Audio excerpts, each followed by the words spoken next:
भगवान परशुराम प्रारंभ में तो कुछ कठोर शब्द बोलते हैं, पर भगवान श्री राम की शब्द रचना से वे इतने अधिक प्रभावित होते हैं कि जाते जाते श्री राम को बड़ी अद्भुत उपाधि देकर जाते हैं। वह कहते हैं, राघवेंद्र तुम तो विनयशील करुणा गुण सागर हो। लोगों के लिए भी यह सूत्र देते हैं कि मनुष्य के जीवन में विनय होना चाहिए, शील चाहिए और करुणा चाहिए। अपने से जो छोटे हैं उनके प्रति करुणा कीजिए, जो बड़े हैं उनसे विनयपूर्वक व्यवहार रखिए और जो बराबरी के हैं उनके प्रति शील का व्यवहार कीजिए। भगवान श्री राम के चरित्र में आपको सर्वत्र यही मिलेगा। परशुराम जी प्रशंसा करते हुए कहते हैं, विनयशील करुणा गुण सागर और जयति वचन रचना अति नागर। आप वचन रचना में अत्यंत निपुण हैं।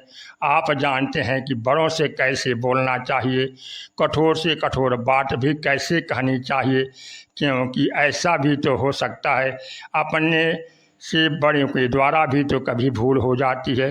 इस स्थिति में मनुष्य की क्या भूमिका होनी चाहिए, इसे आप भली भांति जानते हैं। भगवान राम का जो सामंजस्य का स्वभाव वह प्रकट हो जाता है। एक ओर से लक्ष्मण जी युवा हैं और दूसरी ओर परशुराम जी आयु की दृष्टि से बड़े हैं, पुराने हैं, वयोवृद्ध हैं।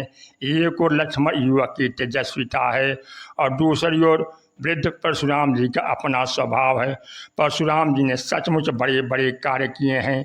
उन्होंने अपराधियों को दंड दिया है, जीवन में कभी लोभ को स्वीकारा नहीं, वासना को स्वीकारा नहीं, लेकिन इतना होते भी कभी कभी जो कमी आ जाती है वह कमी परशुराम जी में आ गई। उनको अपनी पुरानी बातें याद आती हैं कि वे जब देखते हैं कि दूसरा उन्हें महत्व नहीं दे रहा है तो उन्हें बहुत बड़ा आघात लगता है। इसलिए भगवान श्री राम जब कह देते हैं कि आप वंदनीय ब्राह्मण हैं, परशुराम जी बिगड़ कर कहते हैं, निपट द्विज कर जान सिमोहि, मैं कोरा ब्राह्मण नहीं हूँ, मैं तो दूसरी तरह का ब्राह्मण हूँ। और तभी अपना इतिहास सुनाते हुए कहते हैं, निपट द्विज कर जान सिमोहि, मैं जस विप्र सुनाम तो ही, चाप श्रुआ सर आहुति जानू, कोप मोर अति घोर कृषाणु, समिति सेन चतुरंग सुहाई, महामहीप भये पशुआई, मैं यही परशु काटि बल दिन है, समर जग जप कोटि न किन्हे, मोर प्रभाव विदित नहीं तोरे, बोलस निदरी विप्र के भोरे, निपट द्विज करि जान सिमोहि। इसलिए मुझे कोरा ब्राह्मण मत समझो। मैंने अपने जीवन में इतने बड़े बड़े कार्य किए हैं, यज्ञ किए हैं। लक्ष्मण जी स्वभाव से तेजस्वी हैं और भाई नवयुवकों में तो यह प्रवृत्ति तेजस्विता की होती ही है। परशुराम जी चाहते हैं कि लक्ष्मण जी झुकें, पर लक्ष्मण जी ईंट का जवाब पत्थर से देते हैं। लक्ष्मण जी जब परशुराम जी से बोलते हैं तो परशुराम जी को लगता है कि यह मेरे इतिहास से परिचित नहीं है, तभी तो इतनी ढिठाई कर रहा है। इसलिए वे विश्वामित्र जी से कहते हैं, यह बालक तो बोलता ही चला जा रहा है, अगर तुम इसकी रक्षा करना चाहते हो तो तुम हट कहूँ जौ चहाँ उबारा, कहे प्रताप बल रोष हमारा, मेरा प्रताप मेरा बल और मेरा क्रोध इसे बताओ। और जब यह उसे सुन लेगा तो इसकी हेकड़ी शांत हो जाएगी।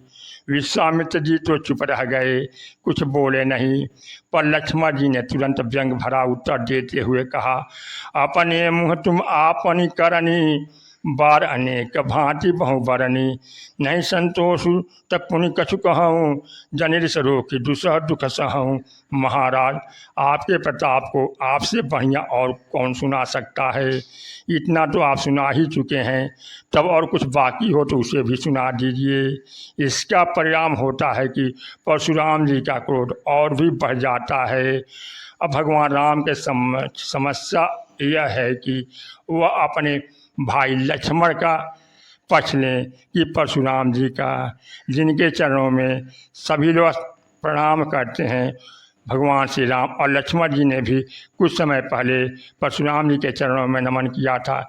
इस समस्या का समाधान भगवान राम किस कौशल से करते हैं वह देखने योग्य है।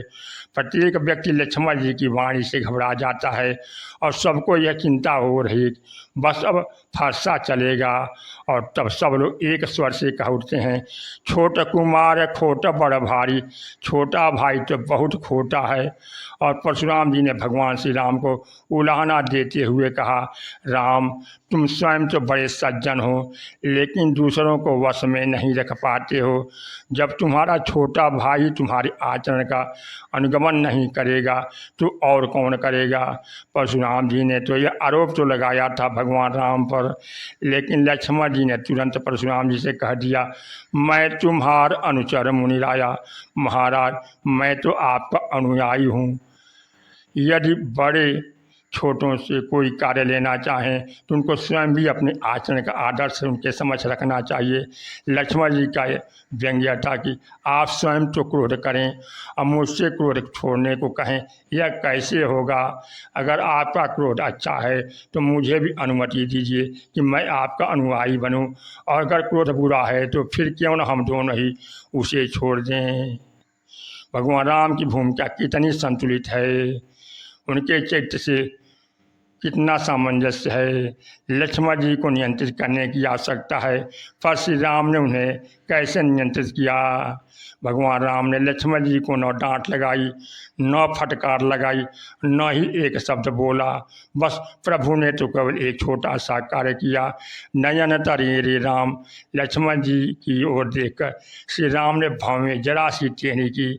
फिर तो एक ऐसा अद्भुत दृश्य सामने आ गया कि परशुराम जी को स्वीकार करना पड़ा कि जो बालक मुझे बड़ा अनुशासनहीन लग रहा था वह तो राम के दृष्टि मात्र से इतना भयभीत हो जाता है। क्या भूल लक्ष्मण जी की ही थी, परशुराम जी में कुछ कमियां नहीं आ गई थी। क्या बड़े की भूल नहीं मानी जाती। इसलिए भगवान राम अपनी वचन रचना की अनोखी शैली में परशुराम जी को शांत कराने की चेष्टा करते हैं। वे परशुराम जी के ही वाक्यों को धीरे से उन्हें याद दिला देते हैं। उन्होंने कहा, महाराज अभी आपने के मुख से निकला था, रे नृप बालक, अरे बालक। तो महाराज जब आप अपने स्त्री मुख से उसे बालक स्वीकार कर चुके हैं तब तो मैं आपको बस इतनी सी बात याद दिलाऊंगा कि नाच करहूँ बालक पर छोहूँ। महाराज बालक तो वात्सल्य का पात्र होता है, बालक से तो करुणा कृपा और वात्सल्य का ही व्यवहार करना चाहिए।